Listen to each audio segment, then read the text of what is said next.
Hello everybody. It's been a while since I posted a YouTube video, and right now I'm just like in a quite the depression quarantine move, even though I am an introvert. How irony is that? But what is not irony is watching a whole bunch of videos or TV shows or binge watching and Netflix and all that other bullshit. Even though I don't have Netflix, I am recommending a few shows that I highly recommend for you guys to watch, or I've been watching this month, besides playing a whole bunch of Animal Crossing. That's been pretty much what everyone's doing. Sorry. But this month I have been watching a few very interesting videos. Let's start off with, since Pride Month is wrapping up, I did this in order. I binge watch Ouran Host Club for memory's sakes. Ouran Host Club is about a girl named Haru, who went to a rich school, or got a scholarship to a rich school, and she couldn't afford her own uniform and all that stuff. One day when she was trying to study, she accidentally bumped into the music room, which was hosting the host club. One thing led to another, where a bunch of boys mistake her as a boy. They were convinced to not join the host club yet, but to convince her to be a new customer.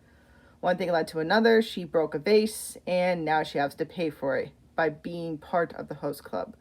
By the end of the episode, they found out that Haru is not a boy, but yet a girl. But yet she decides to be a boy for the rest of her high school career, and as a host club. They only have one season. It was the best season. This has been going on for 15 years. It is a really good anime. I highly recommend it. On to the next homosexual esque anime that I watched. Like I said, I did this in order. I did Ouran Host Club, and then I went to Kiss Him, Not Me. This one's a good one. Because it kind of reminds you of Ouran Host Club. If you have seen Ouran Host Club, you would kind of know what I'm talking about. It has the same vibes, but it also has the same sense of humor, but not a fully entirely. It's more of an update version, in my opinion. And yet again, as in asexual, this anime is kind of for me, because I don't really like that many romance animes, but this one definitely smacked my ass on this.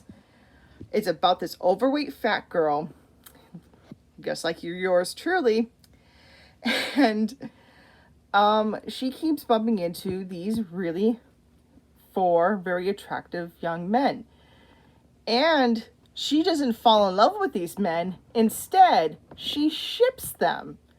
Yep, she's into huge yaoi. Massive yaoi girl.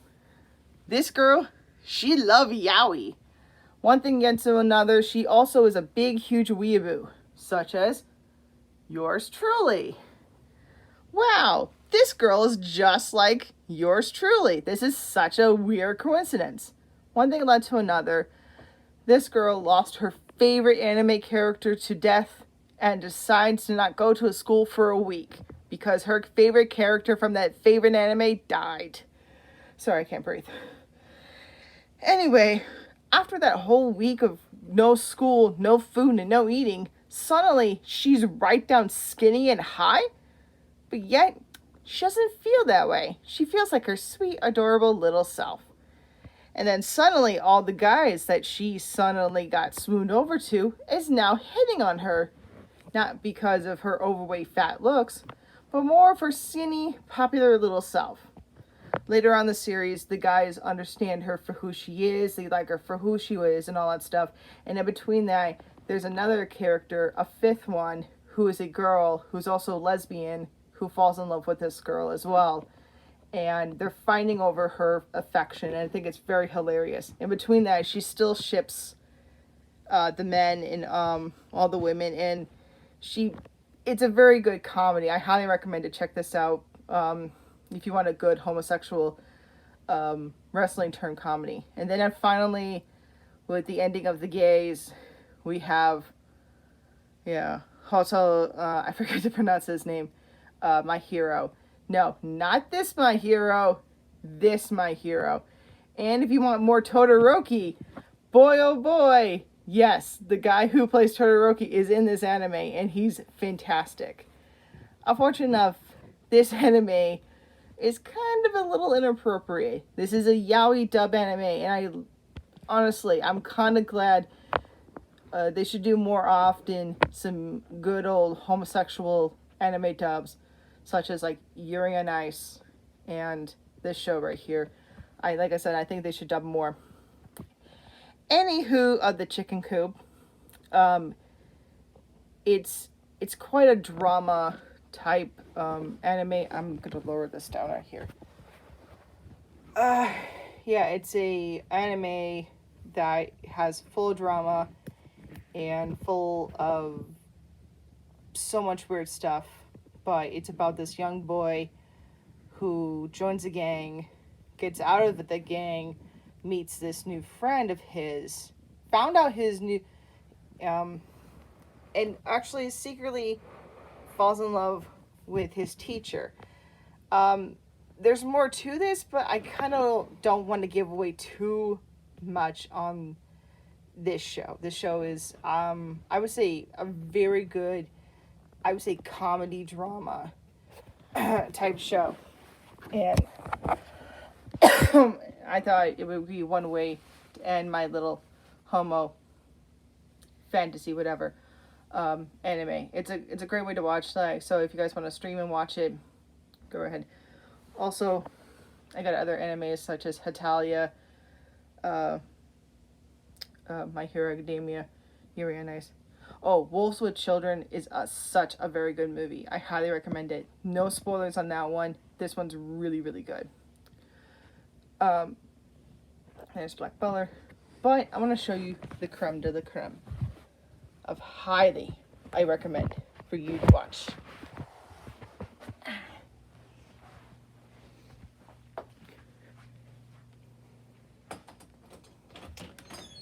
Now, this is no anime, and this is no ordinary show. This is something I really want to show you.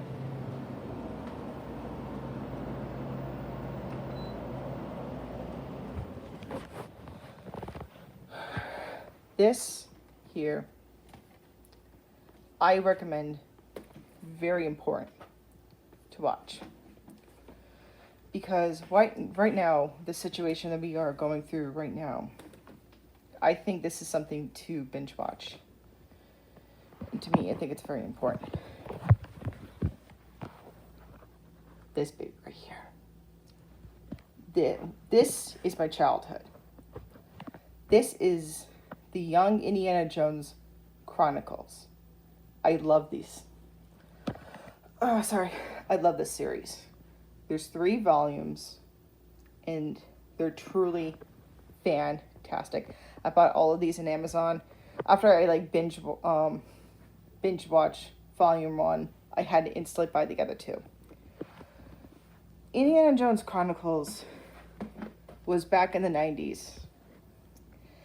And I remember my dad taping these when I was a kid. And they were so good because it, like I said, it was part of my childhood, and it had such an amazing venture about Indiana Jones back when he was a child. And when I'm trying to think here the words I want to say, but this is the Young Indiana Jones series. This is where when Indy became awesome. This is the tales of his story. Hold on for a moment. It's because I'm doing this all in one sitting.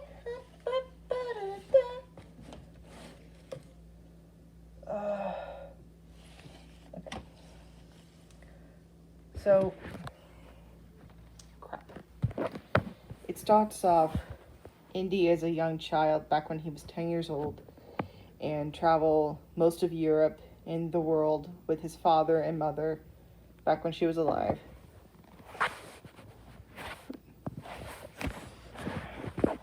Hold on, I think I know. There we go. So the first volume is pretty much his childhood and him learning and understanding the facts of life of different people from all over the world. I think it's a fantastic tale and a story behind this. So the first volume, like I said, is about his childhood, and him learning about the world. And it has like certain themes, like God and religion, love, understanding between life and death, of like killing animals, not killing animals. He meets very interesting people along the way, such as Teddy Roosevelt to I forgot what the old man was, but he meets this old man when he ran away from home, not home, but the place that he was staying at. And he bumped into this old man who was very famous, and he was on the lam as well. And he did some more ordinary things as well. And it fast forwards to Indy when he was a teenager, and he joined the Mexican Revolution after that. And that was back in 1916, back when he was 17 years old. But the cliffhanger to the first volume is him joining the Belgian army and joining during the First World War. Now, the second volume is called The Years of War, and this is him going through the times as a child through pretty much to 17 to 19 years old of him going through the tough times during World War I, the Great War. And we get to learn a few things as well about the war, such as how difficult it is and what's like to go. I don't know. I'm trying to think. I'm also drunk, by the way. I do apologize. Yeah, and especially what we're going through right now, this is just something to listen to, just the words of wisdom that Indy gets to face. He does get a few troubles along the way, big adventures and all that stuff. So this is volume 2. Now volume 3 is Years of Change. This is like after the war. He gets to travel a little bit. He gets to go to college, and he gets to be the person that we know today. And by the end of this one, we get to, this takes place in 1912. And it was, one of these episodes was called The Winds of Change. And that episode was very, very interesting, especially when it was talking about pretty much kind of like almost similar to Black Lives Matter. This guy was doing a speech that was almost nearly as similar to what was going on today. So this is something I highly recommend for you guys to watch, because we get to not only see how Indy grows up to become the awesome person that he is today, but we get to learn something from his childhood, what happened to us, what's happening right now, 100 years later. Proving, is it true that the year of change is the year of change? Or is everything still the same?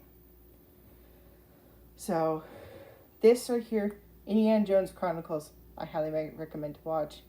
I'm sorry that I'm talking too long. I'm out of breath. I'm tired. I'm going to go take a nap. Thank you very much for listening. You can find this on Amazon. That's what I did. And I highly recommend for you guys to watch it. Even if you're not a 90s baby or not a 90s kid and you love Indiana Jones, I highly recommend for you guys to check it out. Thank you.